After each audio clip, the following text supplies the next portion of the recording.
toot, toot, toot, toot. Oh, hello. I am Toot Toot the Loxodon Bard, and as we are preparing the spell components for Modify Memory, so that we can make our theme song proper always in your head at all times, they asked me to come out on the stage and prepare a little thaumaturgy to give you a replacement theme song until then. So, here we go. D&Me, D&Me. Is this show? I don't know the rest of the words. What was that? Tipsy, get off the table. No. How much have you had to drink? Not enough. Onyx, could you please help me? Get off the table. No, Tipsy, come back. I am sorry about that. But please enjoy the show. Tipsy, I swear to the gods, come back here. Hello. I'm Victor Rivera, and this is D&Mead, where I drink Dungeons and Dragons by myself. Let's turn the game down a bit. That's the volume. Let's see. That's actually the game. Bop, bop, bop. Much better. Hello. Welcome to D&Mead, like the drink, where tonight, instead of playing Dungeons and Dragons with myself, then I'm going to talk to y'all. We're just going to chat. We're going to hang out. We're going to talk about how this past week has been, what fun developments have happened with D&Me, and just enjoy a drinky poo. So, actually, let's do a little of this magic. I want to have D&Mead be sometimes like an entertainment experiment where I try a couple different things that's live on Twitch, but that is not as consequential.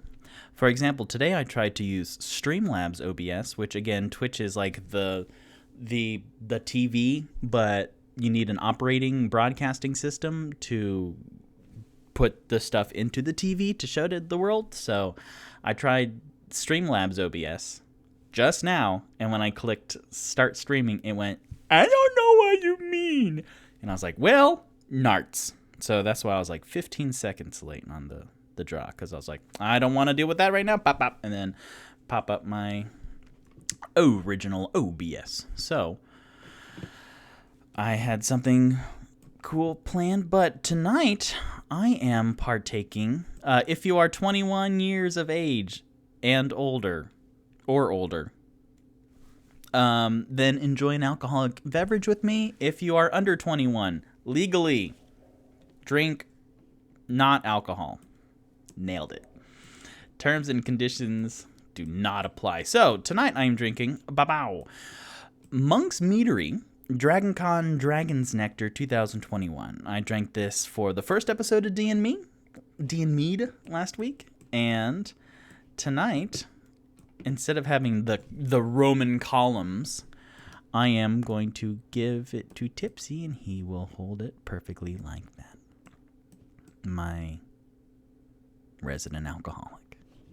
So, welcome. Please join me in the chat. Ask a whole bunch of questions. We're just gonna hang out. I don't want to. Is there any way I can? Oh, we'll figure it out. Bop. So, and that's what it looks like in person. So,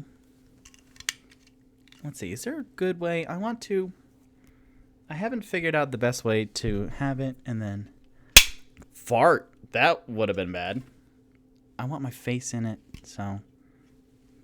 Golly. Let's try this again. Listen to that baby gurgle.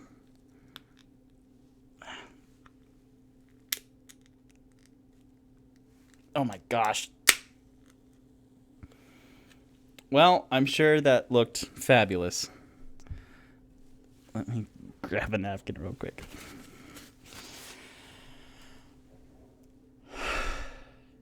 Cheers, my dears. I really need this week, so. Clink.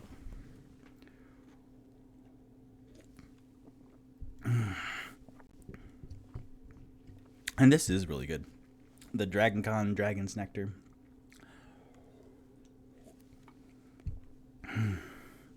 Thanks, Monk's Meadery.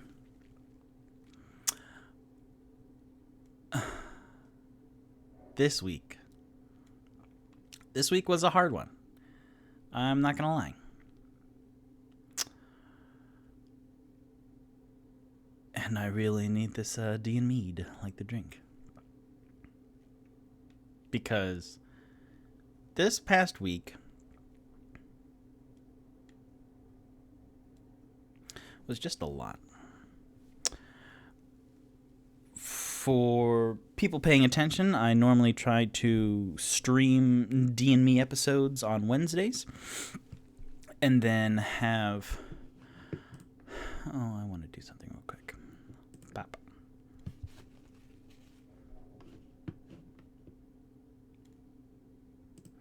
Yeah, so this week... Sorry, I'm scattered, as you can tell. But this week, I normally try to stream D&Me episodes, like the proper campaign, on Wednesdays, and then do D&Mead on Mondays. And this week, I couldn't do that because Wednesday, I found out in the afternoon that for Twitch, there was a campaign, a protest of sorts, called a couple different things, but the hashtag A Day Off Twitch was prevalent. And in Twitch, there is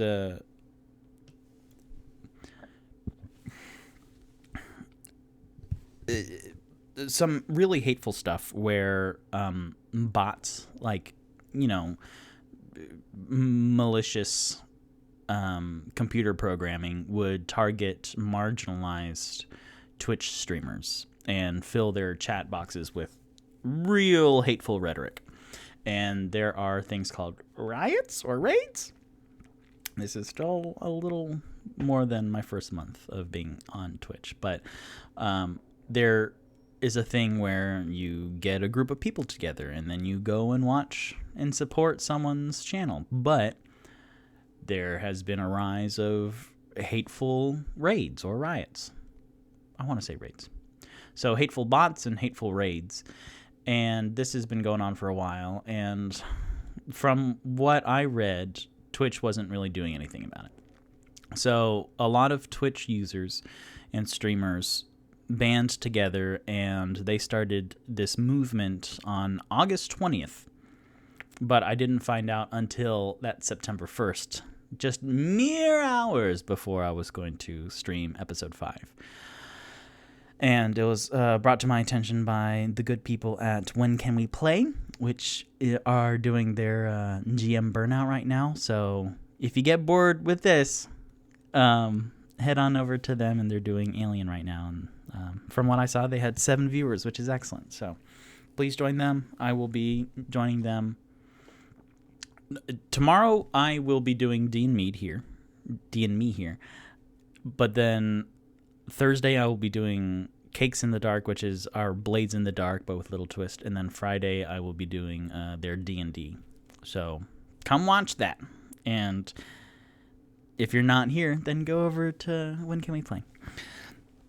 So, but When Can We Play informed me of the halt. So a hashtag A Day Off Twitch is like a protest of being in support of those marginalized streamers that were getting targeted, and having this silence protest and being offline to tell Twitch that this is a really big deal and it's not cool and they need to sit down and have a conversation about it. So even though I'm a very young channel and I am aiming for consistency in my streams, then I felt, and that day I just got Twitch affiliate, which was very exciting, but I felt a responsibility. I felt this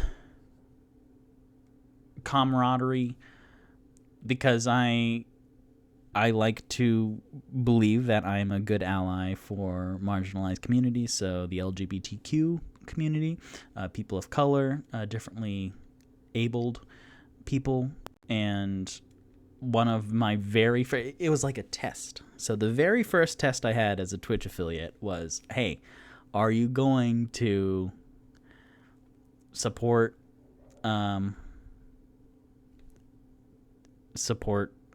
people with less support, or are you going to stream your 5th episode out of hundreds and hundreds of episodes and years, but it was really stepping up to the plate and going, okay, so what do I stand for? And I took that day off, which I'm very glad I did. And so if you didn't know, now you know. So that's why I filmed on Friday, because I couldn't do it Thursday for a reason. I don't remember what it was. It was a very busy. What did I have Thursday? I don't know. It was a lot. No, Thursday I had a commercial. I shot a commercial. Is that right? Yeah, I think so. Yeah, I think so. I shot a commercial. It was so long ago. It was 6 days ago. 5 days ago. It doesn't matter. So I could do it Thursday, but then Friday I threw it up, and I honestly think episode 5, The Skewered Dragon, is one of the best episodes I did. It was one of the more smooth ones. It was something where I prepared a lot, but then my characters challenged me in different ways. So that was really good. And then Saturday and Sunday I worked an event, and then Monday was like a day off. So I tried to get stuff done, but it was really hard. I have so many notes of things I could be doing for D&Me, and sometimes it's overwhelming. And then also Monday I did the first day of When Can We Play's GM Burnout. So that night I streamed. We played Morkborg. And then today was a long day because I woke up. I normally try to watch my Twitch episode the day after I air it, but I couldn't because Friday I did the episode Friday night, and then Saturday I had to go into this event at like 8 o'clock in the morning. So I couldn't watch it until literally today. And I got up early, I made myself a cup of coffee, I sat down, I watched like 37 minutes of the 2 hours, and then I realized, oh man, I told a group of people that I would do something for them today. So that took up like 4.5 hours. And then I came home, and then I watched the rest of it, and then I scrambled everything together to prepare for D&Mead tonight. And out of the... I wanted to do like 5 things before D&Mead tonight, and I really didn't do them. I did like 2 of them. And I'm very tired. And Saturday and Sunday were hard. So thank you for joining me.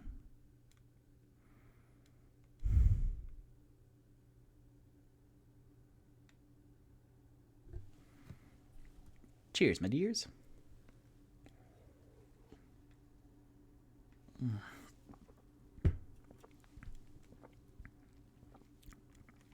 It's very good. Seasoned mead made with passion fruit, hibiscus, and dragon fruit. Here, let me do something real quick, because I don't think Monk's Meadery would appreciate.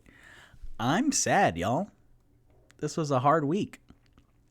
And Saturday and Sunday were difficult at the event, and Saturday night, as we were ending the event for that night, I had a notification. I worked at a barbecue restaurant for a year and a half when I first moved to LI. When I first moved to Atlanta, and 2 of my favorite regulars that showed up, one of them reached out to me and told me that the other one passed away August 25th, I think. So I found out like 9 days later, and that was really hard because he was amazing and she is amazing, and I haven't talked to them since 2016.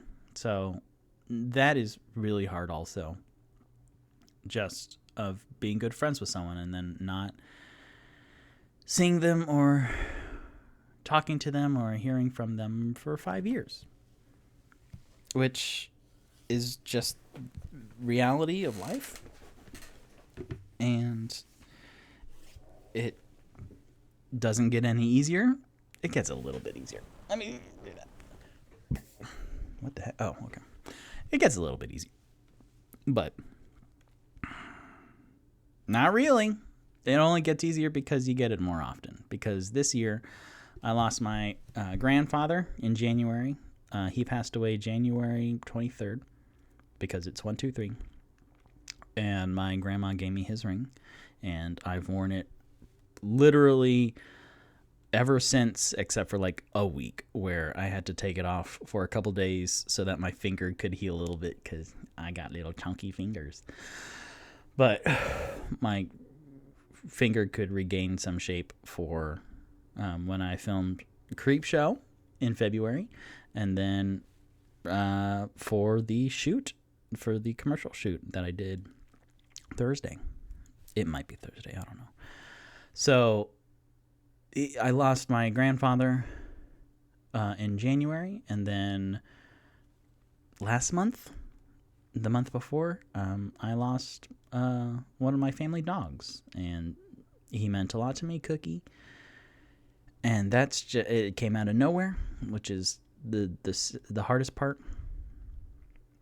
Much like Chip's passing. So Chip Fountain, I'm wearing black tonight to honor Chip. He was amazing. Much love to Amber, his lovely wife, and Chip's parents. And when when Amber reached out to me,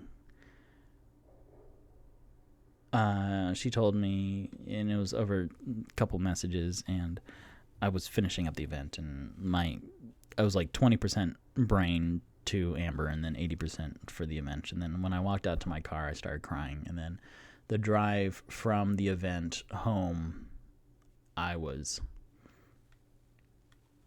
driving safely, but crying. You know, when you have a good car cry, I had one of those. And then when I got here, I stayed in the parking lot for like 15 minutes, just drooling, leaking from many face holes onto the parking lot. And that was a really hard night. And I have been just going since. And really, I want to take tonight to sit down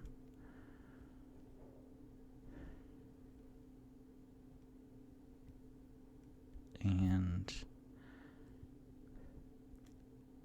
just feel, I don't give myself, as an actor, you would think I would give myself time to feel, but recently, boy howdy, when the spark of D&Me, when that first came to my mind, I really just went for it, and haven't given myself time or energy to just feel. Oh boy, y'all gonna watch me cry on Twitch. That's gonna boost ratings, huh? But one of my mantras for 2021 is life is precious. So for those who you love, and it doesn't have to be family, because I am blessed with an amazing, supportive, loving family, but I know some do not have as impactful and positive parents or blood relatives. So I am a firm believer also that family is chosen, and your friends could absolutely be family. So if you have family of blood or by choice, reach out to your loved ones and tell them you love them, because you might lose them unexpectedly. And that's always very hard.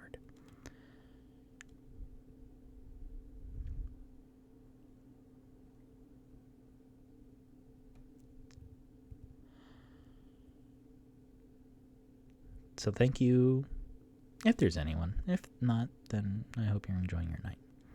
And you can watch this later. But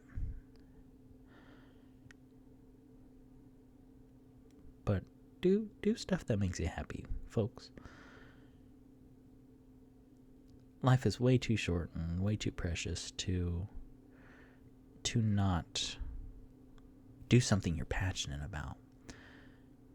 So many people are stuck in dead-end jobs, and because of this whole society, we need money to live and have a good living.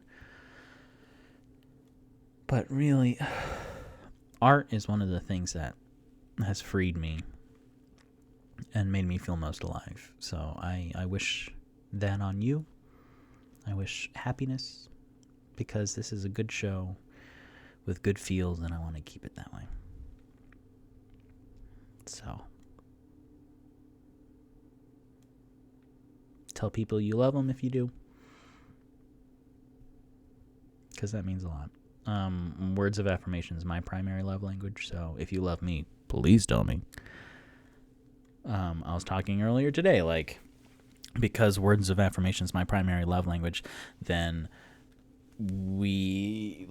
if I don't get thanked, then that hurts a lot more than other people that, when they don't get thanked. So, I was just gonna give you a shout out. Dodie or something, Mommy and Poppy, I love you both very, very much. I love you, Sarah.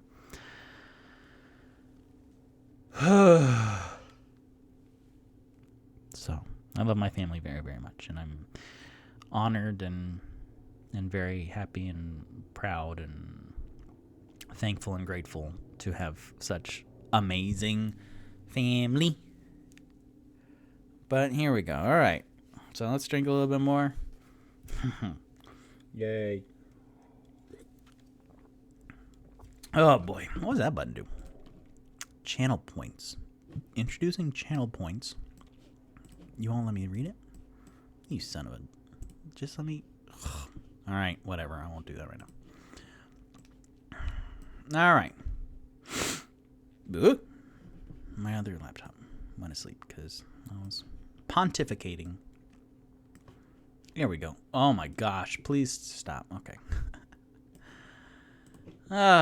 Let's see how many thousands of people are watching right now. 2. Hell yeah.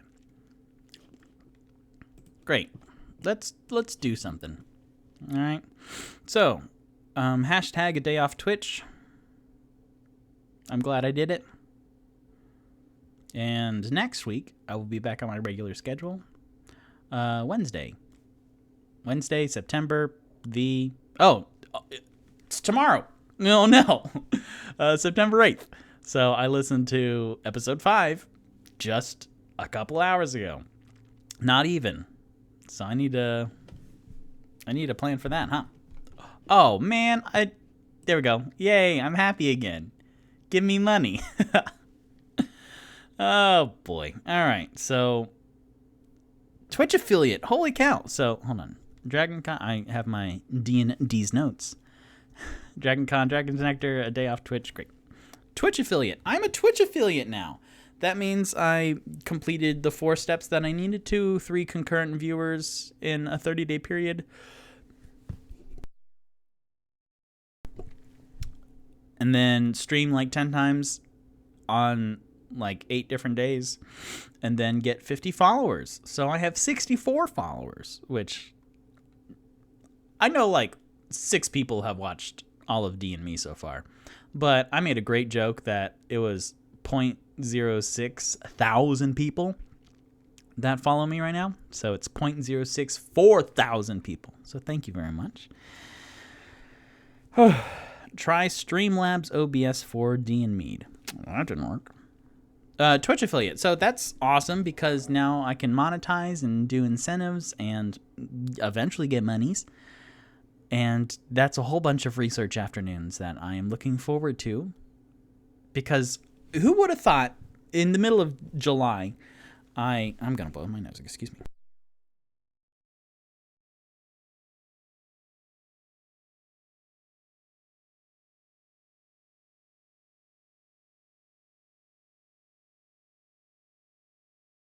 It's not going to be the last you see me cry on this tonight. So, Twitch affiliate. Yeah. Who, in mid-July, I would not have seen me with a dual laptop setup and a green screen chair back and a ring light and pages and pages of notes and so many books. And speaking of books, well, okay, before I get distracted again. So, Twitch affiliate, I feel really great about that. That is validation.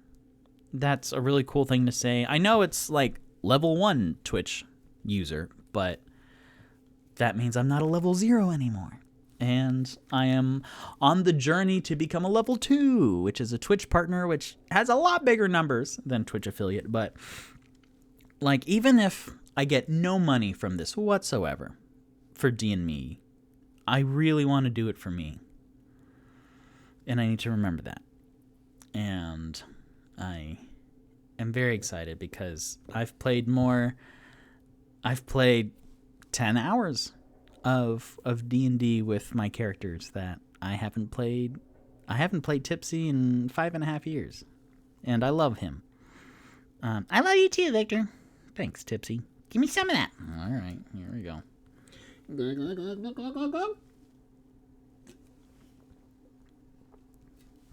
So that, and like all the cool ideas and connections, and like,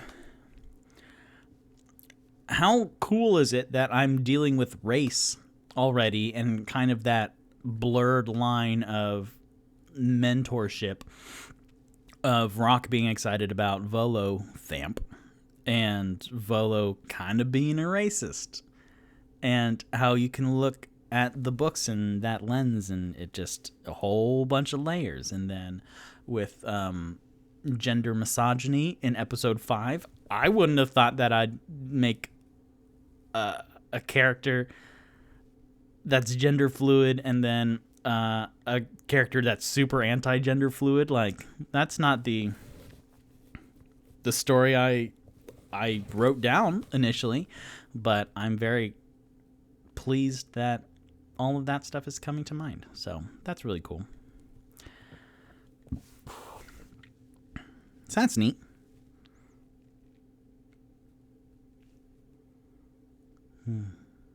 Speaking of books, I have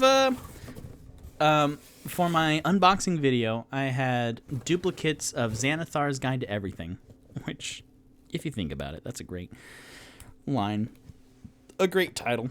And I returned one, and I have a new book, so I want to open it. Here, and it's not enough to have it on its own video, but I can do it in a D&Mead. And editing episode 2 for the podcast is awesome so far. I've gotten through like half of it, and it's really enjoyable. And if I didn't have my events and other stuff going on this week, I would totally do it more. So, but this next week, I'll get to it.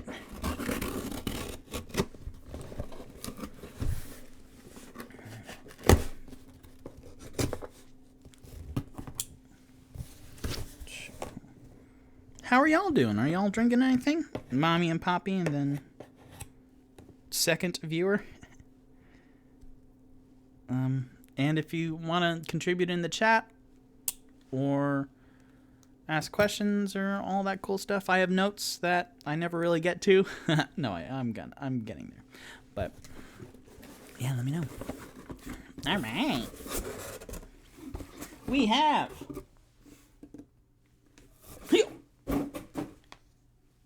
And the corners are good, doesn't look banged up. We have Candlekeep Mysteries, which this is like an anthology series. It has 17... Well, I'll read it. Let me read it in character. Drinking soda and no booze. Hey, you know what? That's okay. Soda's good, though. Here, chat. You decide who introduces this. I would roll 1 to 4, but you know what? Since I don't really interact with y'all during whenever, you can also choose an NPC if you want. So whoever you want, or a different voice. Y'all know. Tipsy. Yeah. Okay. Let me get into character. Acting motivation.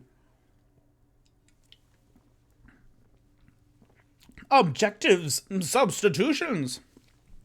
Hello.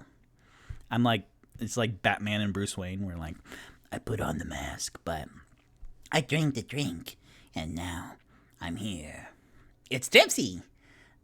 Tipsy Forest Gnome Rogue. Do you know that Tipsy has a last name? And it's Bottle Opener. So, this is Candlekeep Mysteries. It's an anthology series. It is an anthology of 17 mystery-themed adventures for the world's greatest role-playing game. I don't know if they've, registered world's greatest role-playing game, but what a great line, huh? Great books hide their secrets well. Rock would like this. Candlekeep attracts scholars like a flame attract moths. Historians, sages, and others who crave knowledge flock to this library fortress to pursue its vast collection of books scribbled in which are adventures to the mysteries and bedevil them? That's like when you put shiny sequins on clothes, I think. Many of these books contain their own mysteries, each one a doorway to adventure. Dare you cross that threshold? Candlekeep Mysteries is a collection of 17 short standalone D&D adventures designed for characters of levels 1 through 16. Each adventure begins with the discovery of a book, and each book is the key to a door behind which danger and glory awaits. Victor! I like glory. I know. These adventures can be run as one-shot games, plugged into an ongoing Forgotten Realms campaign, or adapted for other campaign settings. This book also includes a poster map of the library fortress and detailed descriptions of Candlekeep and its inhabitants. Awesome. I chose this book, so thanks, Victor. No, excuse me. Thanks, Victor. Oh, Tipsy. Aw, awesome. Yeah, so... Back when I was... Listen to me talk as if I'm ancient. But when I wasn't super... I want to go through there. Oh, yeah, I know. Is this a little hot? I'm turning it down just a little bit. Bop, bop, bop, bop, bop. Yeah, it's fine. When I was a little bit more ambitious in my ute, so just a couple weeks ago, I was like, man, 2 hours a week of playing game, that's good and all, but I want more. So, I have thought about... Hi! Hi, Princess of the Dolls. Hi, Victor, I love you. I miss you. Well, I miss you too. Thank you. I wish I could be there for Alien, but there's not 2 of me. Yet. Are there spells? I think there is. Let me look at... It's okay, we just finished. How'd it go? Please tell me it went amazing. I died of Acid Splash. Acid Splash is a spell here too. So let me tell you what you died from. Acid Splash, Conjuration Cantrip. It's the very first one in the D&D spellbook. Bop, bop, bop, bop, bop. Acid Splash. But what am I doing? This is nothing.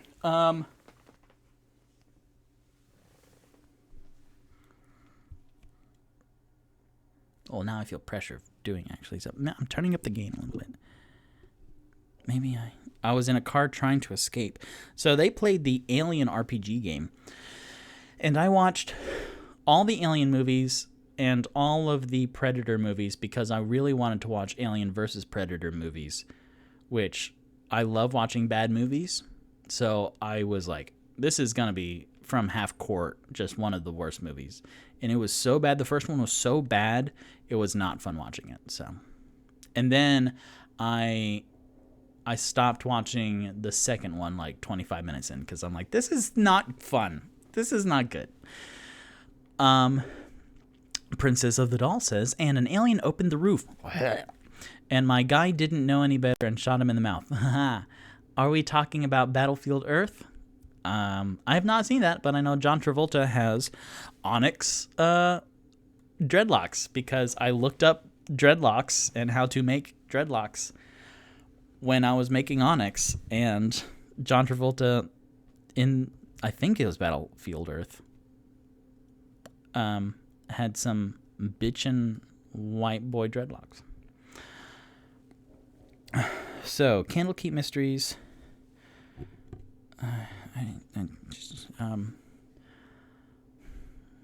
Welcome, Daddy and Edwin. My dad's like, why does he keep saying Daddy? That is their preferred nickname. So, you are my father, though, Poppy. Princess of the Dolls is Daddy. So, Daddy, meet my father, who I think is watching. No, yeah, he is. So, yeah. Poppy, this is Daddy. Daddy, this is Poppy. Poppy is the Mexican-Spanish greetings father. Hey! Redeemed to highlight my message. Hola. This is very funny. This is weird. It's kind of weird, but it's pretty good. So, do I have to do anything for... Hi, Victor's dad. You did a real good job. Victor is the best. Oh, well, thank you. Hola, amigo. ¿Cómo estás? Yeah, my dad's from Mexico. So, there we go. Do I have to do anything to click, highlight, or is there just like a family reunion going on in my chat right now? Because that's very good. Also, this is the first time anyone's done redeeming points on my channel, and it feels good. I have a little infinity sign next to channel points. Nah, they just highlight the message to make us stand out. Oh, it just makes my message purple highlight. Introducing channel. I'll figure all that out. I can't do that right now. Anyways. Mom, what was I talking about before my two fathers came in? He might have been your father, but he wasn't your daddy. I'm Mary Poppins, y'all. Michael Roker. Michael Roker is in season 3 of Creepshow. And so am I. I got that reference. Nice. So, anyway. Candlekeep Mystery. There it is. I found it. Hell yeah, Mary Poppins. That was Guardians of the Galaxy 2 reference. But, damn it, I lost it. No, Candlekeep Mysteries. Yes. So, when I was more ambitious in my ute, so a couple weeks ago, I was like, oh, only 2 weeks of playing D&D on D&Me, that's not a lot. So if I was feeling really squirrely and really anxious to play as my characters more, then I thought of having little, supplemental adventures that don't affect the canon and are more just like little side adventures. And Tales from the Yawning Portal. And then now Candlekeep Mysteries, I think, will be great additions to that. Because I didn't even know, really, that Waterdeep Dragon Heist started in the Yawning Portal. And how Durnan and the well and the fireplace that looks like this were big elements of that. So that just universal alignment made everything happen. So I really wanted Candlekeep Mysteries, which I just unboxed, Edwin and Daddy. So that's 17 little adventures that I can play with myself. That's a very good joke. I'm sure I'm not the first person to come up with it, but I'll keep saying it until parents reach out and go, hey, can you not? But I'm doing this for me and not for your kids. I'm doing it. I say inappropriate things sometimes, but welcome to the stream, Candlekeep Mysteries. I know. Sarah of Yellowcrest Manor. Sarah with an H, though. An adventure for 7th level characters. This is so cool. Neat. Yeah, I have 12 books from that Amazon unboxing thing now. Okay. Now, back to my notes. Normally I rewatch the episodes on Thursday, but I didn't watch it until today, so that was a little stressful. And then tomorrow's my next episode. So here's something that I want to keep in the record. D&Me now feels like a little bit. I was telling someone this, I don't remember. I think Mom. But it feels like a little baby bird in my hand that is just starting to fly. So it raises off of my hand a little bit, and I can't touch it anymore. And it feels like it's having that momentum and that potential and that growth where it's a little bit out of my control. Because in the first couple weeks, then it was like an egg and a chick. So it was like fully in my hand and I was incubating it. But now it's starting to just fly on its own a little bit. And I'm like, oh, this is very exciting. And then eventually it'll turn into like a full-on hawk and peregrine falcon and just... And that will be really overwhelming. But for right now, it levitates off my hand a little bit. And I'm like, oh, that's 64 followers. That's people watching. And I have a back catalog now of 5 episodes and D&Me extras and stuff. It's like, ugh. So it feels a little bit like that right now before I start cashing in direct deposits with commas in the number values and stuff. So again, if all that doesn't happen, it isn't happening right now. So, but I'm excited for when just the growth and how much potential this has as an entity, an entertainment experiment entity. So that's very cool. D&Me Monday. I have in my notes, D&Me Monday. That would have made sense. But D&Mead, my talk show where I drink and answer questions. D&Mead like the drink. Very much like the Adventure Zone, Talking Dad, Talks Mahina. I have this master Word document on my computer that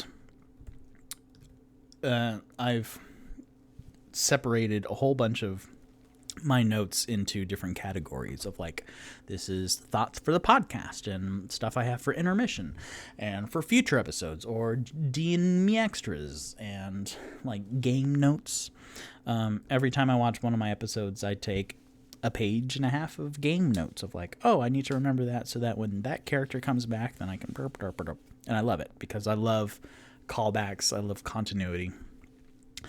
So for this master document, I was organizing it, and then there was a column, a subsection that was just unknown where I really didn't know what to do with any of this. So I named it, I don't actually know, not cross-offables. Because the other ones I can go, oh, well, yeah, I emailed that person. Then I just cross through it. But some of these things are not cross-offables. So I wanted, and really I had them in my notes for last episode of D&Mead like the drink. But make this as a reminder to future Victor to see how far I've come. But I was writing in my notes because I didn't know how I felt about reading the campaign guide of Waterdeep Dragon Heist. And I had some conflicts about that because I wanted it to stay fresh in my mind, but I didn't want to like cheat. And I know there's a difference of me doing the adventure and then me like fudging the rolls. Like if I do this, oh, that's a natural 20. And if it's like a D4 or something, like this has no appeal to me. That's a 2. That has no appeal to me whatsoever. But I wanted to play it as genuinely as I could, and I really hearken on the dramatic irony of that. So I was conflicted of actually reading all the campaign guide, and I do. And as I started doing it, I was like, oh my gosh, yes, because the alternative would have been me reading it fresh on the stream, which there's a lot of notes that are just for the DM in the adventure. And in fact, in the introduction, it says,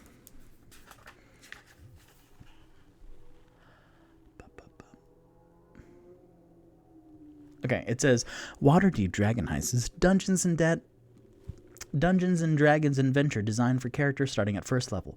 By the end of the story, the characters will be at least level 5. If you're planning to run through the adventure as a player, stop reading now. And that is in the very first 2 paragraphs of the introduction on page 5.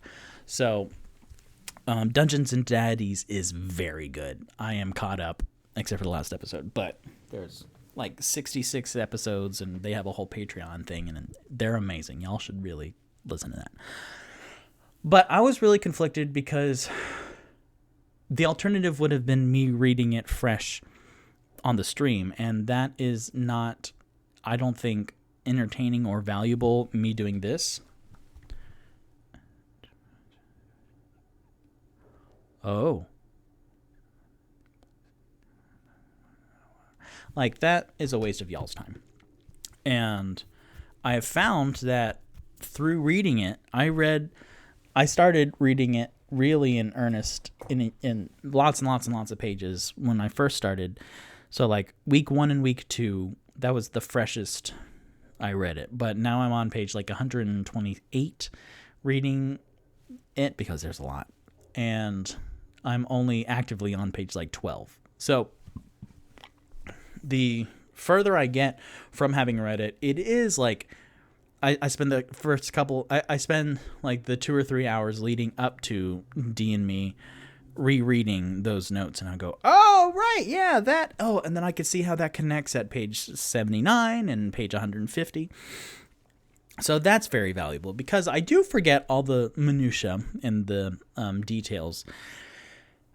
Because I was like, oh, if I remember all of this, then that'll be not entertaining because then I'll try and weave it all. But then I'm like, oh my gosh, yeah, that is a discovery that I can remake. And it is neat. Oh, no. Oh, I caught up and I hate it. Oh, okay. I thought you said, hey, okay. A lot of cool stuff happened in the chat. So when can we play said, I caught up to Dungeons and Daddies and I hate it. Which I thought, oh no, Edwin doesn't like the show. But then he also said, I love that show so much. So you hate that you caught up, not that you hate the show. We're perfect. Gotcha. I'm going to turn this up a little bit. I'm just going to play with the gain and the volume. And then my father, Angelito El Guapo, says, hola, Victor. I just installed Twitch on my phone. Yeah, excellent. I have it on my phone, and I don't know anything about it. So this is an iPhone 6. 6S? I don't know. 6S, I like it. But it's people like, oh my gosh, that's such an old phone. It still works. So, except for Pokemon Go, it does not work anymore because it is an old phone. So if you have an old phone that's newer than iPhone 6, mail it to me and I will use it, but I'm not going to buy one. So if you want to update me into 2021, I will gladly receive it. And you can write it off as a tax thing, right? I don't think I can legally say that. So just donate it and you can feel good about yourself. I like it. So reading through the campaign guide, I thought it was just going to be like, the first night I was reading my other campaign that I decided not to do because it was too dark. I was reading it and I'm like, oh gosh, these are spoilers. Oh no. Oh golly. And I was reading it and I was like, oh, this stinks. Now I know. And I was like, Victor, it's the whole point of reading that. That's the bigger picture and that what ultimately happens. But as I was reading it, page 10 through 20, I was like, oh, they're giving me all the options. So I'm not like walking myself down just one path. Okay, that's a lot better. So that made it a lot better. And then just the reading it the first impressions. Like I take a lot of notes as I read them. I think I showed it to you last week, but I take a lot of notes, and a lot of first impressions, a lot of like, oh, that'll be funny if blah does this. Like the first paragraph describing the skewered dragon for episode 5, it says that there's an anchor in the roof of the skewered dragon. I went, Onyx would like that. And then when I read it out loud, I was like, Onyx would like that. And I was like, oh, okay. So like I still think the same thoughts later, but I want to make sure I write some of them down. So that's really good. Like the first impressions, because sometimes I do get into a very performing mode. Very often I get in a very performing mode. So when I'm here, then I forget about, like, I just want to say, like, okay, so for Candle Lane, the buildings are so high and there's barely any light, and I'm reading it out loud, but I'm not like painting the scene. So details like that ground me and go, oh, right, so this is painting the scene instead of just reading the thing. So that's very fun. And then I thought reading the adventure would be spoiling too much, but instead it was like reading an excellent book or play, or seeing people do improv, or me watching a play where all I want to do is go up on stage and join them. Like that's what it feels like reading this adventure. For regular DMs, dungeon masters, reading these books, I would feel even more of like, oh, this is such a cool adventure. If I had my own characters, I would actually do this. And that is exactly what I'm doing. So I'm playing with myself, but like this is like if you're reading Harry Potter and you're like, oh my gosh, I would love to be in the transfiguration classes.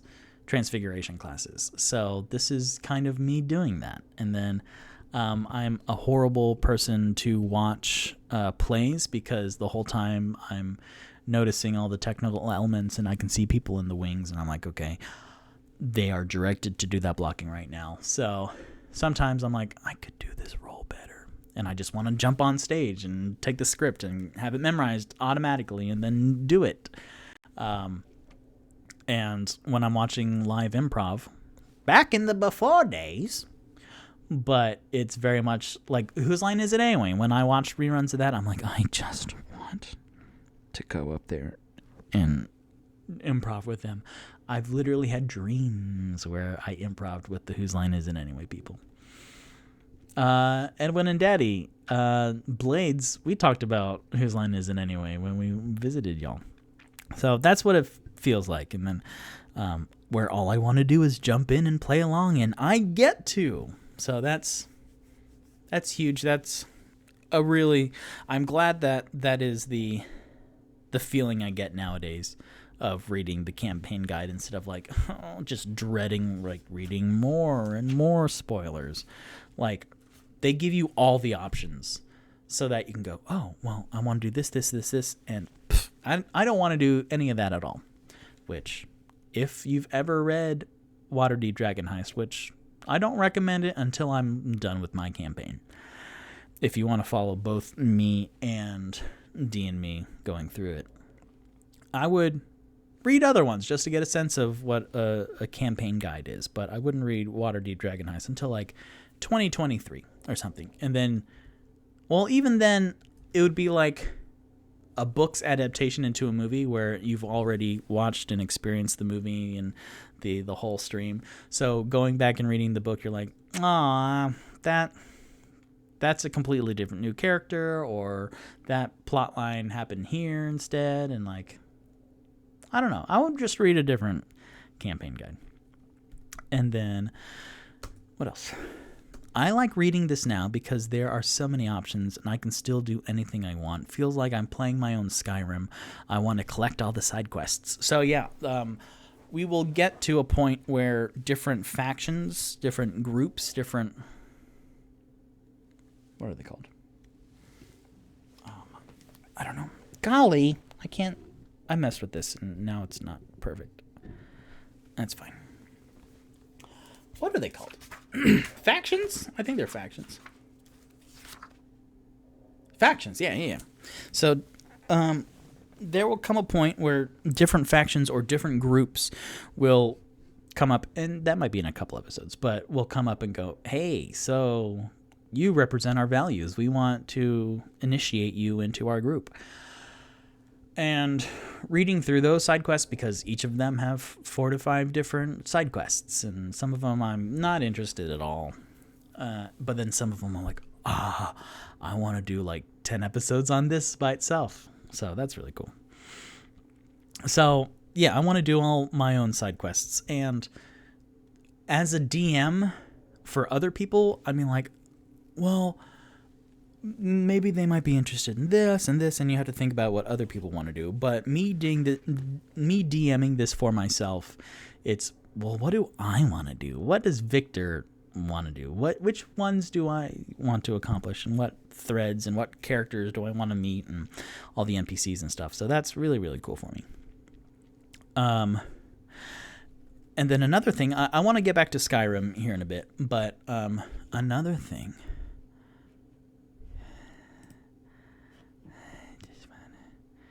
4 viewers, awesome.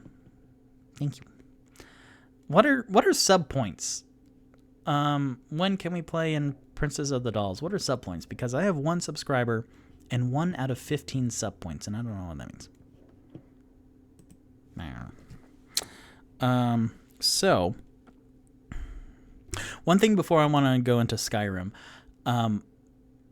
I like D&Me because I made so much for my characters. For Tipsy, I have no backstory because when I first made him, it was December 20th of 2015, and it was just, here's a character, here's what other thing, and I was like, okay, and then I never came up with, I'm sorry, Tipsy, you have no backstory yet. I'll come up with something, but he's nothing. One of my bonds was like, he wants to get his father's chainmail back from the Thieves Guild. I don't fucking know. And that is both Poppy and Daddy. Your chainmail was taken by the Thieves Guild, apparently. When Can We Play says, sub points allow subscribers access to your emotes. When they reach another tier, they can freely use another tier of emotes. Okay, I need emotes. So for emotes, just a quick tangent, and then I'll go back to that. I want like a, yeah. Or, actually, I should do one for each of my characters. So like a Tipsy, yeah. And an Onyx, like, no. And then a Rock,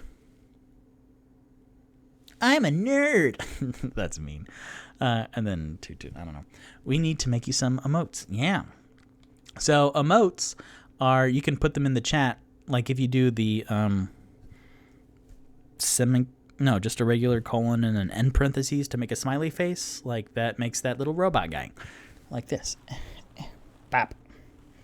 But emotes, every channel can make their own emotes, and then you can customize them. So I want little things. Can you throw up the thingama emote? I don't know if y'all have that just on hand. But for When Can We Play, for Blaze in the Dark, they have a thingama emote, which is very sweet. So look at that handsome motherfucker. I literally, Bradley Owens, who did the art for Thingama, was like, hey, can you take a picture of yourself and send it to me? And so I wanted Thingama with the wild hair but no beard. So I posed in front of my taping wall for auditions.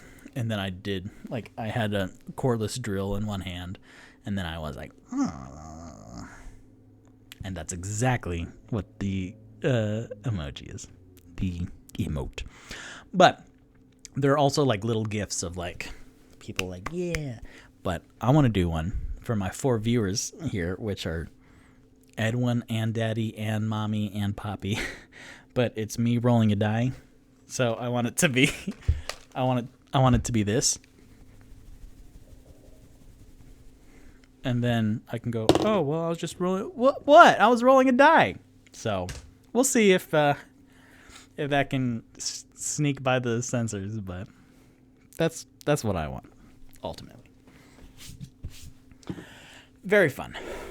So Tipsy has no backstory, but for Toot Toot, I wrote 26 pages of backstory. So it's kind of bonkers. I don't remember why I was talking about the histories, but dang it.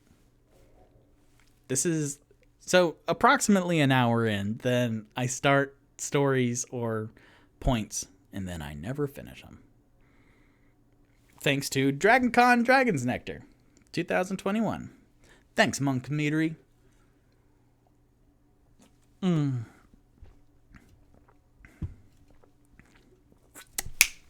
it is. So I made so much for my characters. Like, eventually I have a whole bunch that I can use for Tipsy. And then the 26 pages I have for Toot Toot. And that's not including all the 15 games that I played with Toot Toot. Or whatever. So I have so much for my characters, and like Onyx has a bunch of backstory that we haven't heard of yet. And then Rock has some good stuff. So I have so much to my characters. And I can only do so much in 2 episodes while also moving plot along, while also introducing new characters and having battles occasionally and figuring out like the mysteries of where's Floon and what happened to Floon. Victor knows, but I want to give y'all a story. So it is impossible to remember everything for one episode. So it's really cool because at the beginning of an episode, I can go, you know what? I want to make this connection between Rock and Onyx and like draw some ties between people.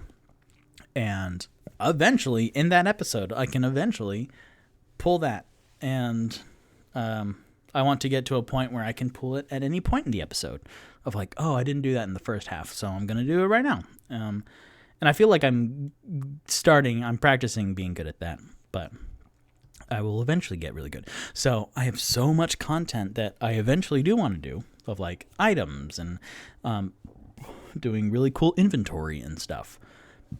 But it's impossible to remember everything for one episode, which is good because I can spread it out and milk it and really savor it. But there we go. Reading through it the first time, I write down the character's first impressions. I did say that.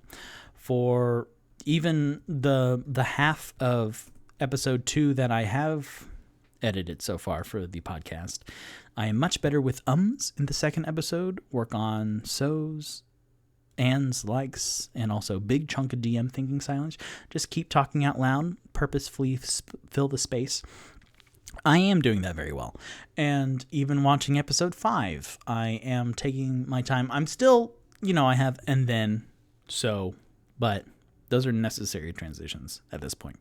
But my ums are real specific. And I don't say just every, filler. That was humiliating, y'all, to have 699 ums in the first episode. It was really disheartening. But that was my first one, and I've done much, much better since. And I'm also feeling more confident in the specificity of my descriptions. And I really sincerely do feel that episode 5, The Skewered Dragon, is one of my best ones yet. What was the one before that? Snowy Streets and... No, Shops and Snowy Streets. That one was good, too. And for the podcast... It's really fun. Also, this is weird, but when you make your short film, then you edit it yourself, then you're like, oh my gosh, I learned so much. So the fact that I am editing my own podcast while doing this show, I'm like, oh my God, I learned so much. And I am doing a lot better for the show in order to make it easier for me to edit later. And there are points where I'm like, okay, so Rock is sitting at the... Nope. So Onyx is sitting at the bar, and then I could just cut that right out, and I know exactly the hotkey shortcuts, and it's really cool because then also when I do my little fading aways of okay, so Toot Toot he turns around, but what happened to the Okay, so Toot Toot turned around and then Tipsy's still at the bar. I can cut out all the eighths of sentences beginnings of sentences and stuff. All right. Next, I'm going to talk about Skyrim, but it's about an hour, which means this has gone through my system. But now I have intermission. So, chat, I have available the theatrical reel. I want to show my reels. And I have the theatrical reel, which means TV and movies. So you can see Zombieland and Good Girls. And it's a minute. So I have a minute and then it'll loop. So I want to get back before the second minute ends. Or my commercial reel. My commercial reel, which is like 2 minutes and 15 seconds. Which one do you want to see? And if this is anything like the first episode of D&Mead Like the Drink, then you'll see both, because I will have 2 intermissions of me running to the bathroom. All of them. You will see all of them. I don't know how to put them all in the same scene, though, because I did, and then both clips were going all, theatrical. Thank you. Okay, so I'm going to use the bathroom real quick. I'm going to mute. I have a minute, so here we go. Great. Just so you guys know, there's no group sex. Okay, fine, group sex. No. Question! Did you melt all the weapons? Yeah, that's how we made these cool little peace thingies. Oh, Jesus. Okay, Civil War general, you must know how to fight? Sure. Poverty, sexism, social injustice. Now, from where I stand, there's only one thing we can do. Group sex. Right? No. We'll fight then. You'll be the first to die, but I like your enthusiasm. You might die. Thank you for your sacrifice. I am looking for, Brian, he's not here today. Sorry, we can't give that out. You could leave him a note. I think he works again next week. Now Great. Just so you guys know, there's no group sex. Okay, fine, group sex. No. Question! Did you melt all the weapons? Yeah. All right, not bad How we at made all. these cool No. little peace thingies. Come back. Oh, Yeah.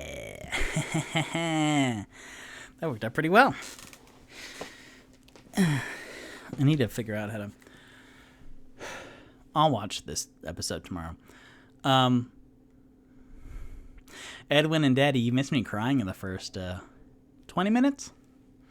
So that's fun. I was having a rough week.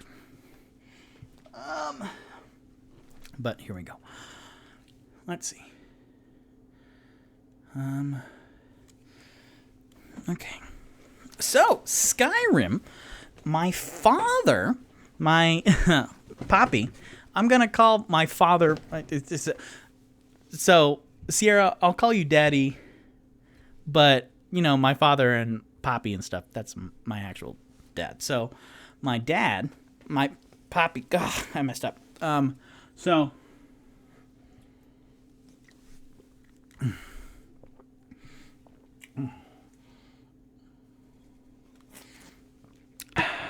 first one done.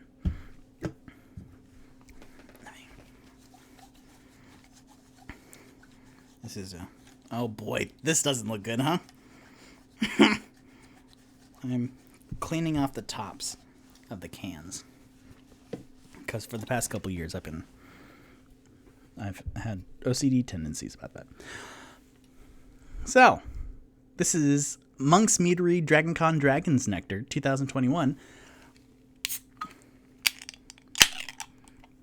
Yeah. That went smoothly, huh? I'll make that for the commercial.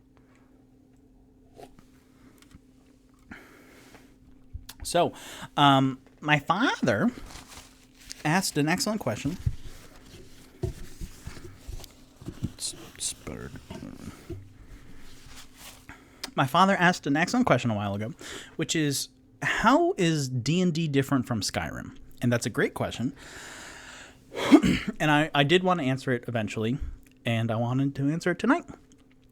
So, Skyrim is an excellent, like, open world game where, Poppy, you saw us play, and you could be in different towns and interact with different players and characters and stuff, and pretty much do anything you wanted. And Skyrim goes above and beyond because, oh boy, I need to figure out how to not burp. Skyrim goes above and beyond because you can interact with like the chairs and the buckets on the ground and pick them up and like physically interact with them and put them on people's heads and stuff. That was at the time a newer aspect. So for newer video games, then there's a lot of environment interaction where you could do stuff like that. But before a certain point, like if there's a bookcase, then it's pretty much a part of the wall.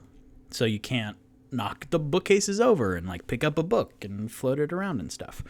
So Skyrim has its limitations because also for interacting with non-player characters, which are the NPCs, which are pretty much everyone else except you, they have certain character dialogue branches where if you talk to them, then you can choose.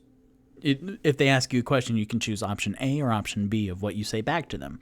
And if you choose option A, then it goes off into this whole branch of dialogue. And like, you are talking about the Horkers guild now and that mission. Or you talk about his daughter, the princess, and go off on that other thing. Where for D&D, you can do anything you want, really. And it's a little blurry on the rules because homebrew is an element where you make up your own rules and you play like, okay, well, as long as we're playing, then these are the rules that I prefer to have. Whereas Skyrim is very definitive, like X equals attack on the controller and stuff.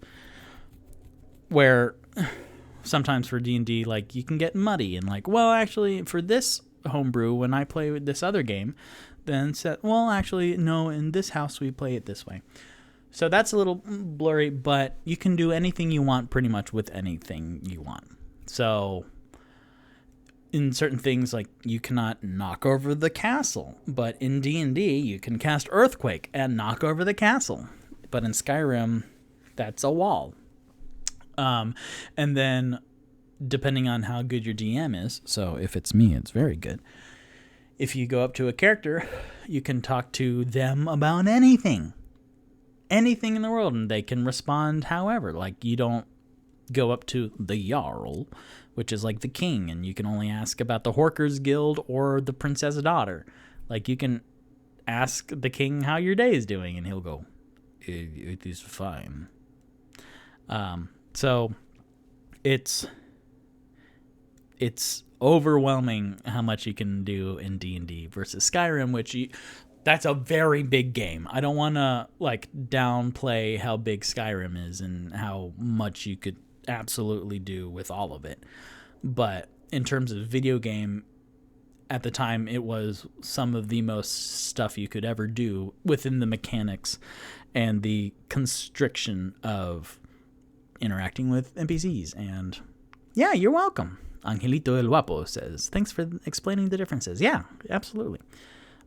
But it was a really good question of someone who you don't play a lot of video games and you don't play a lot of tabletop role-playing games. So I wanted to explain that because they are touchstones of like, oh, yeah, I watched them play a couple hours of Skyrim, and yeah, I've heard stories about D&D. So that's lovely.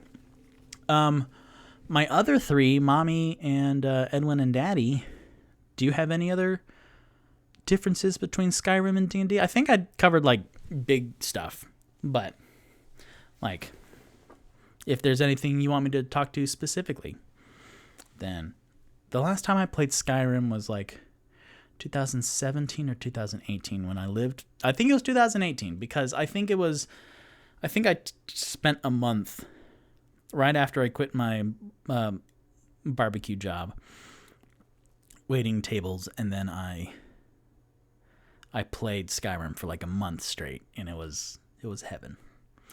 But that was me playing Skyrim for a month straight. So there are so many missions, and you can go to things and bad guys just keep respawning, which that means they just like materialize and they are now there taking over this one sediment for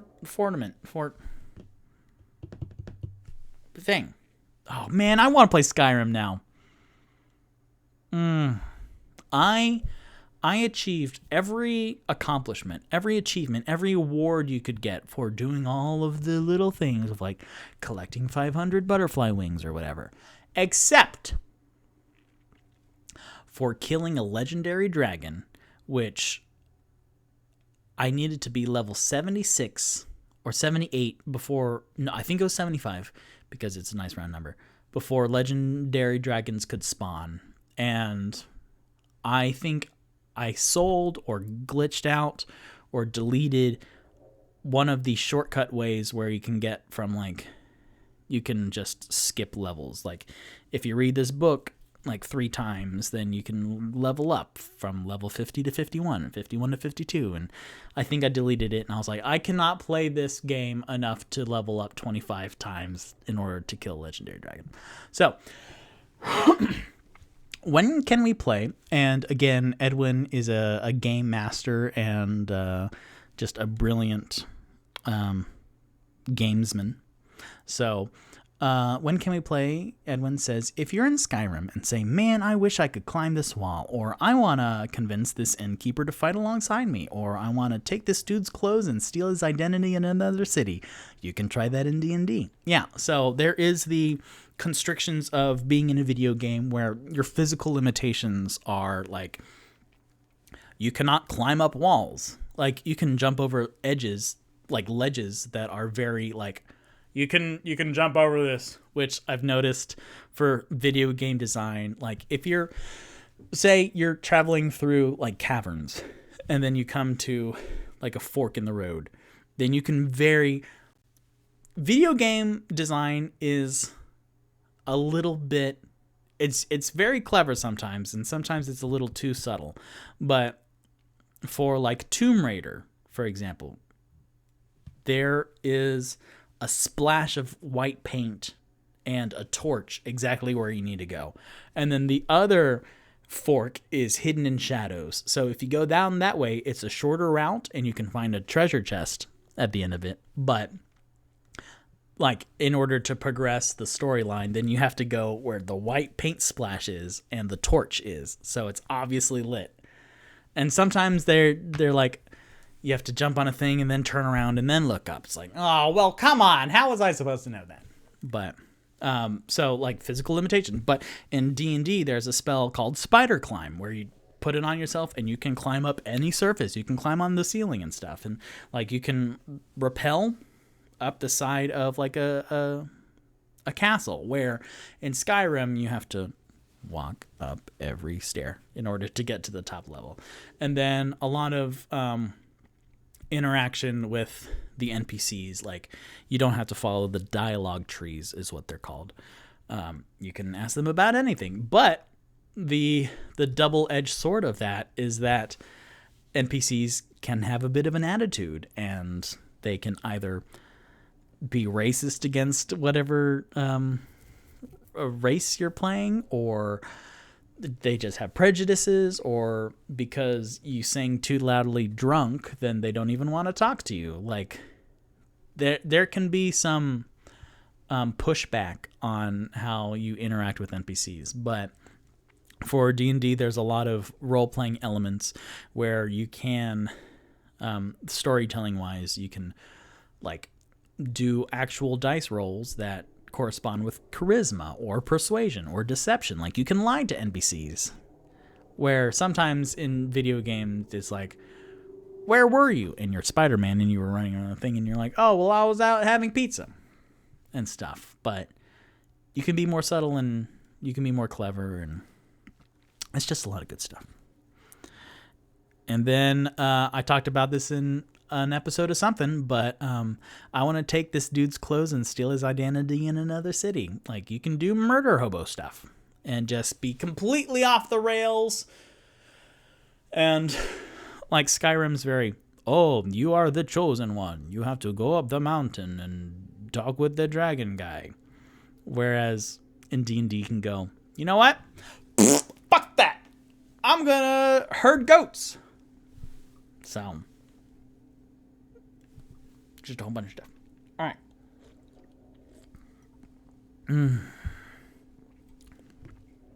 Drinking's fun. And this is technically not drinking alone, so thank you. My 4 people on it? 3. That's good. Man, I almost had 500 views. That's awesome. 485 views.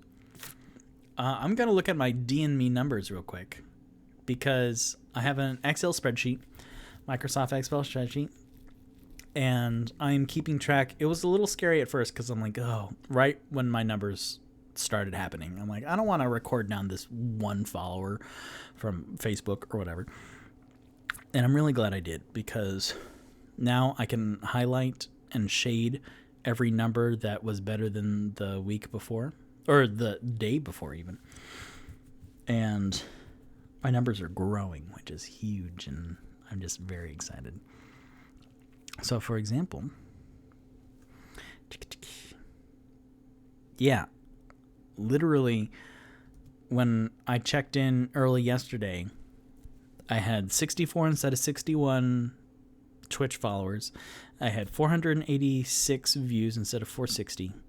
I had 1 Twitch subscriber, 25 instead of 24 YouTube subscribers and stuff. So that's exhilarating. Uh-oh. I clicked a button. Oh boy. Oh boy, oh boy, oh boy. Oh, okay.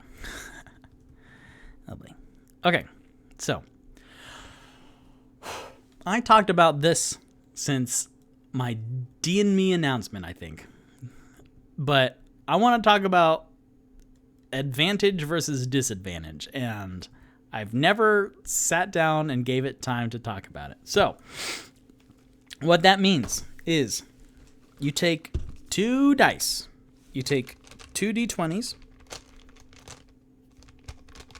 You take 2 d20s. I know I haven't drunk that much. All right. Okay. There we go. So, advantage versus disadvantage. You take 2 d20s. And say you have to climb a wall. You have to rappel up against the side of the castle. So, if you do it just normally, just in a normal circumstance, then you just roll 1 d20 to do an athletics check or whatever. So that's just 1 d20. But if there are conditions or if you make player choices that either help or hinder you, then you can either have advantage or disadvantage. What that means is if you totally prepare, if you train for months, if you get climbing equipment, if you choose a clear, perfect day, then you get advantage because you are more prepared for it than normal. So you take 2 d20s and then you roll both of them, or you can roll 1 d20 twice. But you can pick, I rolled a 10 and a 13. So you can roll twice, and then since you've prepared, then you can take the higher of the 2 numbers. So for that athletics check, then you can use that 13 instead of that 10. Oh, it was an 11 where you could successfully do it. So this one would have failed, but then this one, you succeeded. Great. Inversely, that's advantage. And then disadvantage is if you are drunk off your ass. If it's a super wet or rainy or snowy day and the side of the castle is really slick and you insulted the DM and you are wearing total metal armor and it's lightninging outside. So you take those 2 d20s, and since you are very ill prepared, then I rolled an 8 and a 3. So because you did not prepare at all, then you take the lower of the 2 numbers. So you will take that 3. And As you climb up, then you slip the first 10 feet, and then you get hit with the lightning bolt. So that's advantage versus disadvantage. Took me fucking a month and a half to explain that, but there you go. I am killing this. All right, advantage, disadvantage. How is it different from Skyrim? I'll edit my notes more later. How's everyone doing tonight? Yeah. Edwin, how was Alien for you? Daddy told me a little bit about the excellence that they did, but and then Mommy and Poppy, how are y'all?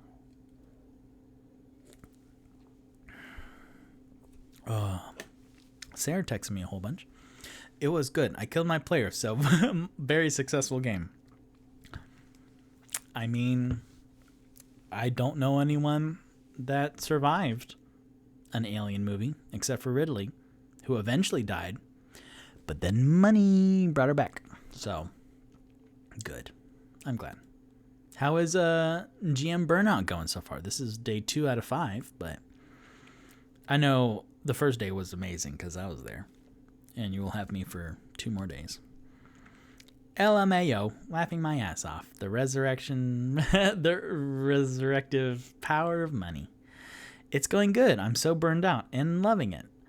Well, it's there in the name, so I'm glad. Good. What a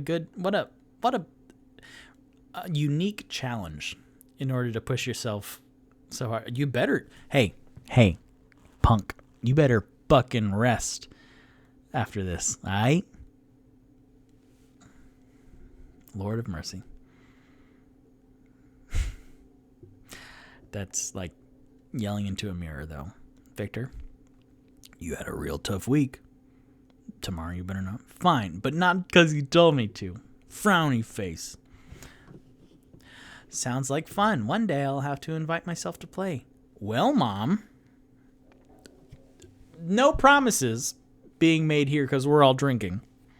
But tomorrow is Chroma, which Sarah's actually, I think Sarah's going to play, where Chroma is a very gentle game, light on rules, where it's a little happy adventure, and they're like little rainbow, like the most dangerous things you fight are rainbows that like poop different colors and you turn into magical ink and stuff. And it's LGBT friendly, or it was made by an LGBT game person. So that's Wednesday. And then Thursday, that's full up because it's the Blades in the Dark peoples.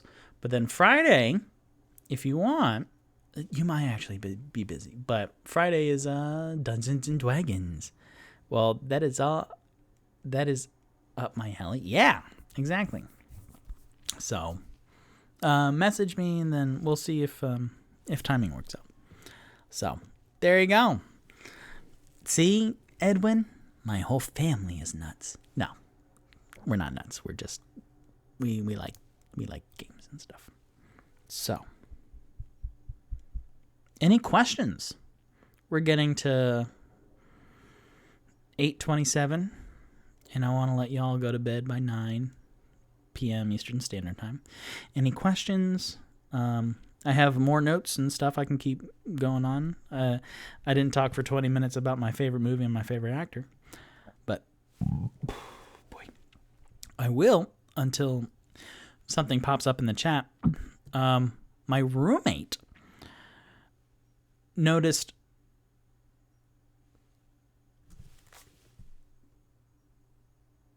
I thought I heard him. But my roommate noticed that I was doing a lot of work on this project on D&Me, and like a lot of stuff. Just sun up to sundown, me working on my computer, reading books, or doing all my artistic challenges, which is really cool. But he came into my room one day and he's like, "Hey, you're really treating this like a job," which was an awesome thing to hear, because like 3 years ago or something, I I went on a walk and I sat and meditated and stuff. And I really wanted to do a personal project where I treated it like a job, so that when I did eventually get paid for it, then I'm already doing the work. So it was more practice, and the work ethic was already there, and the money would just come later. So that's really cool that I heard that pretty early on, actually, that I am treating this like a job, that I am serious about the game and being consistent with the schedules and releasing the episodes and making it accessible to others, and like making it grandma friendly so that I can show her the YouTube link and I'm like, just click on it. Great. Perfect. And like my grandma even impressed me because she made a Twitch account, which me at her age of 50, I got you, Carolyn. Like I wouldn't be able to do that. And like, she watches and she is a huge supporter also. So that's humongous. And I am very proud of her. But like, I want to make sure that it's accessible. Like if you don't watch this on Tuesday, September 7th at 8:30 p.m. Eastern Standard Time, that I don't want like a paywall where you won't be able to see this until you pay me $5.99. Like that has no interest to me. I would rather make the content and then be rewarded for that later than being like greedy or just being in it for the money. Like I have constant reminders that I am doing this literally on my lighting fixture. I promised to make D&Me a thing for me. And it's just a Post-it note that I taped on there. But I really want to make this for me. It's about me having fun playing with my characters and drinking Dragon Con Dragon's Nectar from Monk's Meadery. But really, that is the focus, and that's the art behind it, instead of me being bogged down by, I want the D&Me empire. Because that's not why I'm doing this. So, me treating it like a job and then producing good content. And also being true to myself, because I have a list somewhere in my sea of notes. I have a list of people who stuck with their integrity, their artistic integrity of doing stuff that they want to do for themselves. And then eventually they make a career out of it. So, for example, the McElroy brothers with My Brother and Me and The Adventure Zone, and Wonderful and Schmanners and Sawbones, like they make their living of doing podcasts, which is amazing and remarkable. And I followed their careers for years and years, and I've been a huge fan. Like that. And then Simone Yates, one of my celebrity crushes, who started their career making YouTube videos of shitty robots. And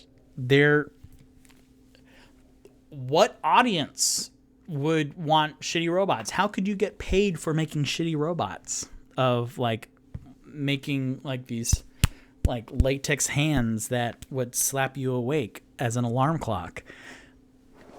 I don't know, but she found a way to carve out a whole career, and now she's in San Francisco, and she made a Tesla. She took a Tesla and then made a pickup truck out of it. So she's doing stuff huge and far beyond, and she's a huge advocate for STEM, so science, technology, engineering, and math. I don't know, I'm the arts guy. But she is making a living, and she has a dog, and that's hugely exciting for me, and I want that. So this really, I keep reminding myself that D&Me is $1 million idea, and like I just have to keep working on it. This is a month and change right now. September 7th, 2021. I started July 28th. I started like actually the week before, or the week before that even. I started in July of 2021. And I have already made so much. I have the D&Medias, and I have a Redbubble store, and I have a podcast coming out soon, and a lot of these, excuse me, oh boy, I need to figure out how to not burp while doing D&Me like the drink. But doing these things which will generate passive income of people being invested in the show. And what will be awesome is like episode 10 through 15, if it really catches on and my numbers get huge, because people are like, wait a second, this is actually, it's a really good game. The podcast is like a polished version of it, where he doesn't spend 2 hours and 699 ums, but like just leaving a good trail of good content that is accessible. And right now my Twitch numbers are a lot better than my YouTube numbers, but my YouTube numbers will stay longer than 60 days. So that has huge value. And then the D&Medias of attracting people to Instagram and Twitter. And even though I don't love D&Medias, it's absolutely necessary for a new show. So thank you all, my 4 loyal viewers and supporters, for sticking with me and listening to me on a random Tuesday. Like, how cool is that? Y'all rock. So I am treating it like a job, and I'm putting in the work now, and eventually I'll get paid for it. And if I don't get paid with money, I'm getting paid with artistic satisfaction. So me playing D&D weekly, consistently, which, y'all, real talk, I love Dungeons and Dragons so much. But one of the absolute worst parts of Dungeons and Dragons is playing with adults whose schedules are so hinky-punk. And even my consistently Sunday group, I have 2 of those. I had 2 of those.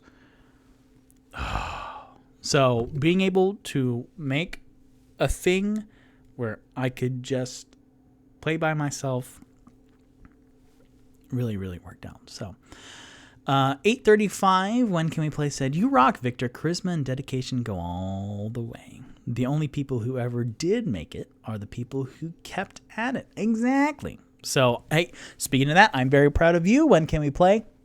Because you are a Twitch affiliate and you have 78 followers, and like you have a bunch of subscribers, and you are putting the effort right now into a GM burnout, which is you literally you're challenging yourself by having 5 different games in 5 days, and this is something you really want and work towards, and I hope you get out of it satisfaction, and then I hope you goddamn rest next week.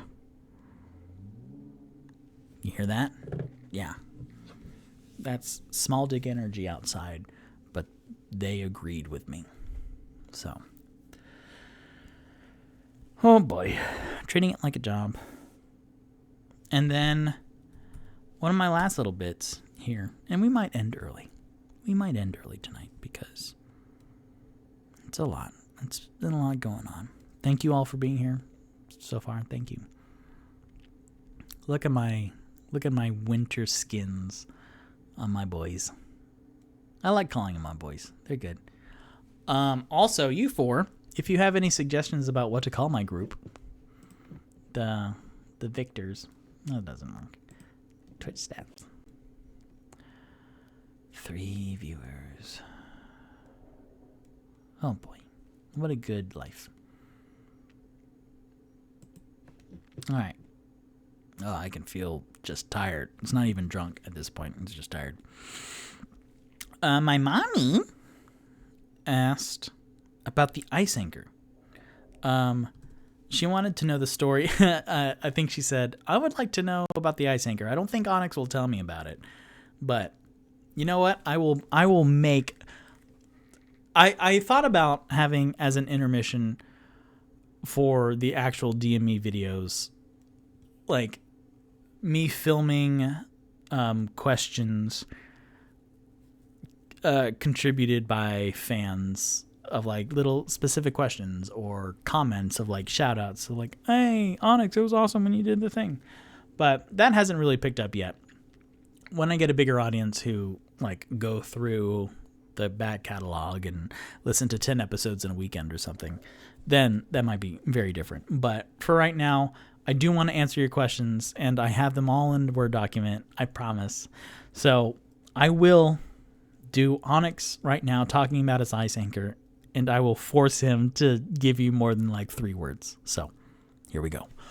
Hold on a second.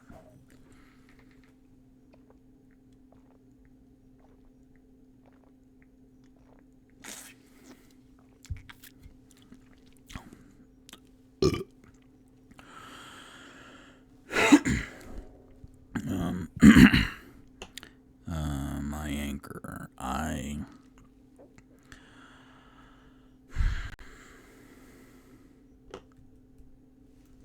Sorry, Victor. Clicked a button on the. My ice anchor.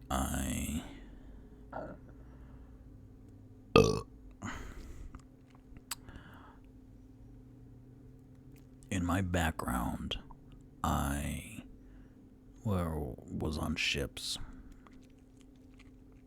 I went around, I did a lot of sailing. And it wasn't even sailing, it was just being on boats. And after a while, I rose through the ranks. And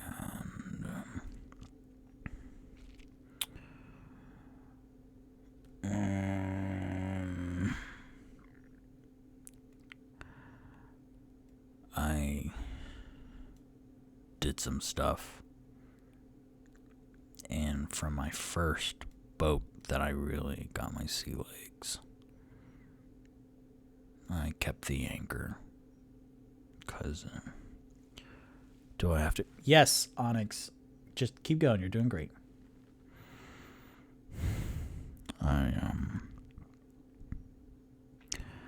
I kept the anchor from the first boat because it meant a lot to me. And after a while, I was on more boats, and I started pirating. So for a couple years there, I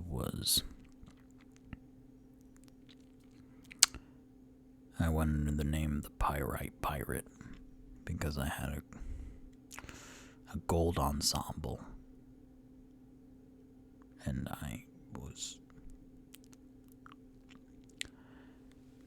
Do I have to? Yes. I was ruthless, but not a lot of people know that. So I kept the anchor, and I'm just strong and stuff. Not like the other ones. I'm strong and I have the ice anchor. And I kept it. And I like killing people with it. And smashing heads and breaking legs. And okay, we get it. And then before I met these guys, I had the anchor and I was killing people and monsters and stuff. And it was just a regular anchor. But I eventually went up to the north and then the south, but like when it got really cold. So like I saw snow and stuff. And I found bones and stuff in the snow, and have a couple of them all around. And then my previous group that I was with before I met Tipsy and Rockin' Toot Toot they're okay. I liked them. I liked some of them. And then we eventually met up with a god or something. and the Raven Queen, who's like a goddess of death. And then she told us to take or destroy this black shard or something. I don't remember. But she gave us powers, and then some of the powers went into the anchor, and then it turned into like this frost anchor, which is really cool, and I can do more damage, and that's cool. But then part of, I don't know, her curse or something, she made it so that when I did damage with the ice anchor on this giant like robot orc or ogre or something, it was cool. I hit it with the ice anchor, and then it turned into ice, and then it still kept going. And I wanted to climb it and rip its head off. And then that was one of the only times where I got a, "Are you sure you want to do this?" from a DM. So I hit the leg of the robot with the giant mech with the ice anchor. And then the DM asked if I did. So I hit it, and then the leg turned into ice. And then I said I wanted to climb it so I can rip off its head. And then the DM said, "Are you sure?" And I was like, yeah, I do. And then they went, "As soon as you touch the ice, then your normal dark brown hair turned white." So I got white hair everywhere now.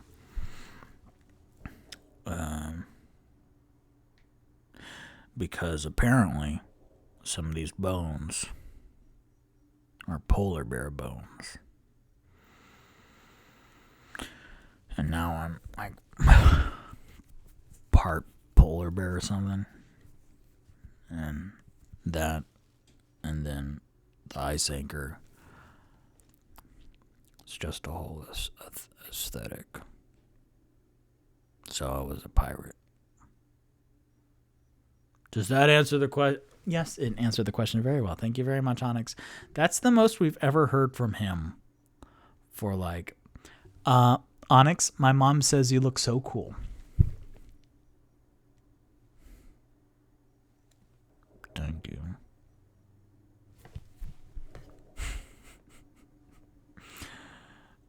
I love him so much. What am I? My mom says, "Thank you, Onyx." Can I go? I just want to. Yeah, you can go. You've earned it. Get out of here. Thank you.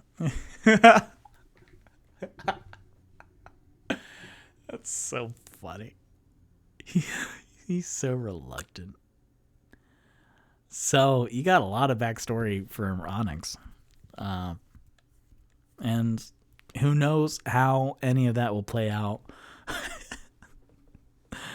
My mom loves you so much. Okay. All right. You've earned. Get out of here. Yeah, I enjoy playing Onyx because he's chaotic neutral, and that's a very hard line to play, where it's chaotic is kind of doing things outside the norm, but neutral is kind of doing your own thing, or being like Switzerland where you're not good or bad. I don't know, but him kind of doing whatever he wants, and then him listening more than acting, and then him letting other people kind of just bah, bah, bah, bah, bah, and tire themselves out, and him only acting after the fact. It's a really cool dynamic that Onyx got going on, and he's very funny. I think the third episode, right after the troll fight, he was hilarious. What a cool dynamic. And then him doing all that, and then Toot Toot. I feel like Matthew Mercer has a character in campaign 1 of Critical Role, which is Alora, which is a blonde with like the ponytail going down to the butt crack, And that's really him as a character playing with all his friends and stuff. But I feel that Toot Toot is really my vessel on how I'm navigating through D&Me. And then Rock is like the super intellectual one, and then Tipsy's just the kind of wow energy one, and then Onyx is the one that eventually is just action of like, you know, when you're part of a game and then they're kind of just wishy-washy, like taking 10 minutes to talk about stuff. And Onyx is really Pontiac perfection of, all right, well, I just do it. And it kind of shakes the dust off of me of like, all right, well, he got impatient because he just got bored. And so he goes off and does this thing. And it's really cool. But also there's like this morbid sense to him because he like collects bones and he likes killing, but he's also has a conflicting past about killing, and like he does care, but he super doesn't. Onyx is cool. I could talk for like 25 minutes about all of them, but real quick here in the last 10 minutes, who's y'all's favorite character? Because we just did a showcase on Onyx, the barely spinking dwarf barbarian, but who's y'all's favorite? I have a friend of mine who really loves Tipsy and Toot Toot. He reached out and he was like, you're having so much fun with Tipsy and Toot Toot. Like, Rock and Onyx are awesome, but like, you're having the most fun with Tipsy and Toot Toot. And Tipsy, I don't want him to be just too much comic relief, but I don't know. So, Poppy, who's your favorite? And then, well, Poppy, besides Angel, of course, the NPC that was inspired by you. But when can we play? And then Princess of the Dolls. If you have a favorite character, I won't tell them. That's fine. Oh boy. All right. We're nearing the end of here. I did a lot of good notes. Sarah asked, and I'll answer this eventually, but Sarah asked, I want to know your inspirations behind all the characters, but that can be a more in-depth thing later. So yeah, I do want to expand on that for like its own separate video. I do want to do a D&Me extra of like how to create a character, because I think that's really cool. And unfortunately, it takes a lot of time to like delve into that. So that'll be a cool little D&Me extra here soon. Let's see. Dodie or something, my mommy says, I can't choose. And that's okay. They're all very great, and they're literally all me. So I can get, I totally understand where you're like, I don't want to choose between my son and my son and my son and my son. My son and my son and my son and me. So, yeah, I need to use the restroom again, but I don't want to do another intermission. Oh, but y'all did want to see that video, so. Okay, yes, I will use the restroom again. But then this one is a longer one, so I will be back. But here is my commercial reel. Hello. I'm the sandwich aficionado. I used to rap in college. I rapped about bread. They'd call me Two Slice. And some other things. A bacchanalia beef lust. The sweet sarcasm of maple bacon. The Cobble Stone Kaiser roll dusted in corn, not mutton bone, as was the custom in the 16th century.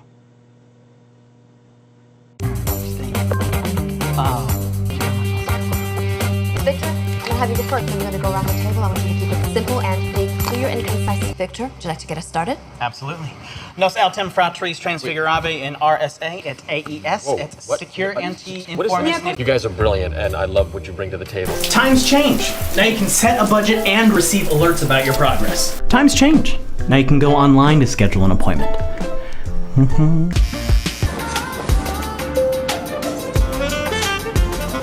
Sweet time. Oh, it's 8 o'clock! Wait, for real? Cut. Sorry. From the Atlanta Braves It's a baseball player. How can one baseball player do this to us? Why aren't you wearing any shoes? We have to get the punk who did it first. Whoa! So I got my buddy here. Yeah, there he is. All right, here we go. 1, 2, 3, 4, 5. Stop! Oh, stop. My cash pop number today is 6. Like, haha funny? You mean all pixelated, blurry, and cropped weird? Just email everybody and send them a new file. I'm gonna do a blacksmith workshop. This is now a hostile work environment. I'm gonna call HR. Hello, HR? Yeah, it's Rachel again. I voted for my producer because I like hot breakfasts and a crafty with fruit snacks. Decaf chocolate and milk. We're gonna go inside and challenge some folks to play a new game called Flanks. If they win, I have to give them $20. But if they lose, I'm gonna drink their beer.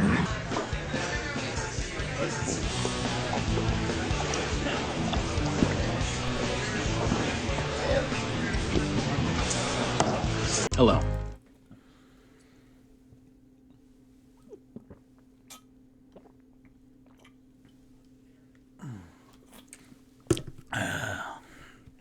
So, when Can We Play says, OMG, Victor, you are solid gold made into a human being, which is very, very sweet. Thank you very much, Edwin. Thank you, Daddy. Thank you, Mommy and Poppy, for joining me on our second episode of D&Mead, like the drink. This was a really heavy week, and I was very much looking forward to winding down here. Be in my commercial. I have $3. Deal. Honey, I would do it for $2 for you. Yeah, I'll be on your commercial for When Can We Play. We should have a commercial. So also, oh Jesus Christ, on my D&Me priorities master document, I have that I eventually want to do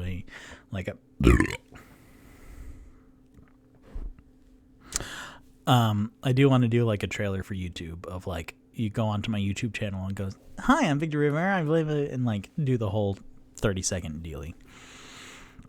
But I might do it this week. This week, y'all reach out to me, periodically, and just check in, because I want to come back for episode 3 of D&Mead, like the drink, and then be able to say, hi, this was such a good week. I relaxed a lot. I did a lot. But, I feel good about it, instead of the past 2 weeks, which have just been, I am so tired and sad. So, accountability here at the beginning. And then when people watch this one episode from September 7th, 2021, and then they're watching that in February of 2024, they're like, boy, howdy. Victor had a little trouble there. And it's not trouble, it's just challenging. But accountability of y'all who are my core support group here at the beginning. So thank you so much. Thank you for joining me. I hope you have a lovely night. I'm going to go to bed. I'm very tired. So I love you. Thank you.